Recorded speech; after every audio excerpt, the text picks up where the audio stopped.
Hello, everybody, and welcome back to another episode of Art with Mr. Malik. Guess what? I'm your host still, Mr. Malik. Um, Thanks for joining me. So today we are going to go over coloring pages and proper techniques for how to actually color, just in general, but specifically coloring the coloring pages. So look at some examples I have here. I don't know if you guys have ever stumbled across coloring pages before, but they've become popular again. It's like the old school coloring books, but coloring pages have become a little bit more advanced depending on your level of coloring and how much patience you have. But today we're going to go over them and proper techniques on how to color them in. So are you ready? Let's get started. So what I have here today is just some examples of coloring pages. They come in very simple form, easy cartoon characters, to very advanced images. Some also have words and phrases you can also get as well. I printed these off the internet. They have adult coloring books that you can get as well, different levels, easy, medium, hard.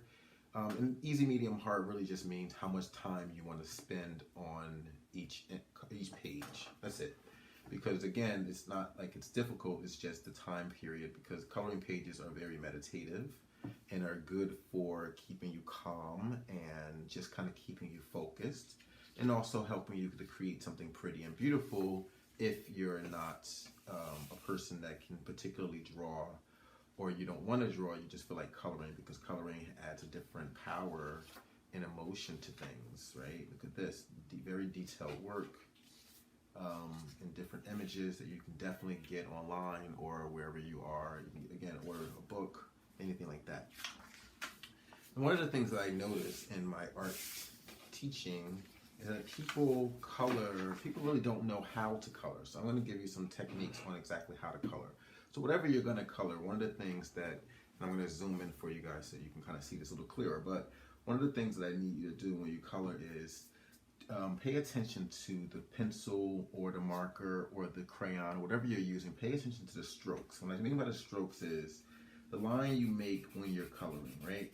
So as you can see, my line is going left to right, and it's filling in the area right here that I'm coloring.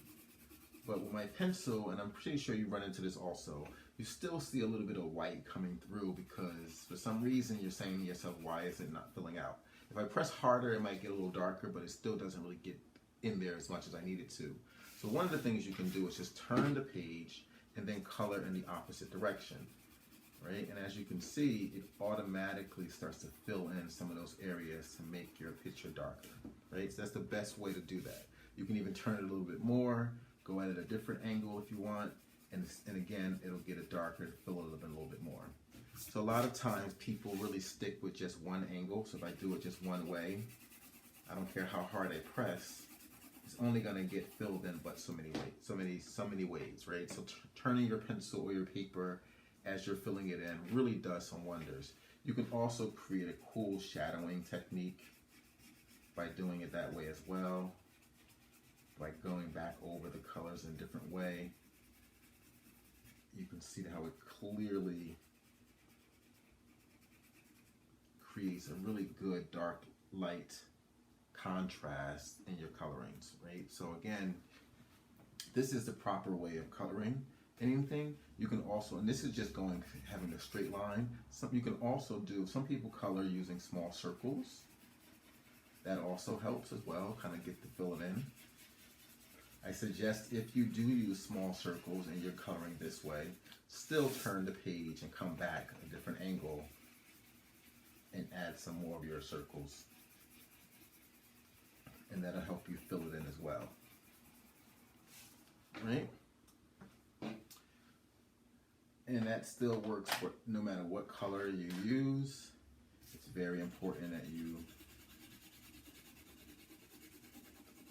turn your paper or your image and go at a different angle, and it'll always fill it in a lot more than if you just do it one way. Cool? So this little bit of information will help you go far in the coloring world. So I challenge you to try to do your own colorings with this little technique just to see if it works for you. You can also do this with markers, crayons, again, color pencils, whatever materials you have at home. Just turning the paper or your hand a different way to color it over again will work wonders and make your drawings or your colorings look a lot more vibrant, and the colors will pop out more. So, thanks for stopping by today for this quick episode on coloring and coloring pages, and I encourage you to go out there and find your own coloring pages to try, and let me know how it turns out. Until next time.